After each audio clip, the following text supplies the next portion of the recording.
Water companies could soon be hit with unlimited fines for dumping sewage in England's water companies could soon be hit with unlimited fines for dumping sewage in England's waterways.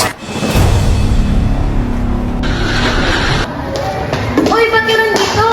Ang lakas na ulan eh. Pwede kang dito ka lang muna. Walang pasok, Angel. Ano ba yan?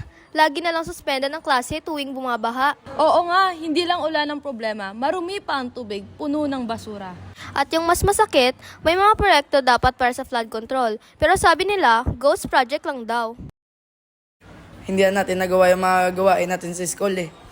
Ibinulgar sa Senado ang mga umano'y ghost na flood control projects partikular sa Bulacan. Bukod dyan, pinasabi na rin ng mga kontratistang ng ghost sa pagdinig ng Senado. Ang sakit lang, Mr. Chairman, is that for the past 4 years, 1 billion a day lang for flood control. Water pollution is not just about dirty rivers.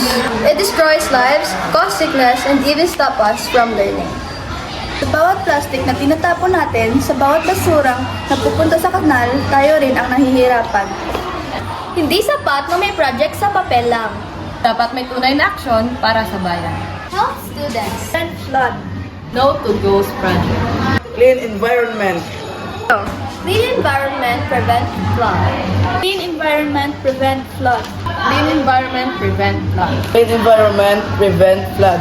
Clean environment prevent flood. Hindi lang ito laban ng iilan. Tayo ang kinabukasan, kaya tayo ang dapat kumilos. Iwas polusyon.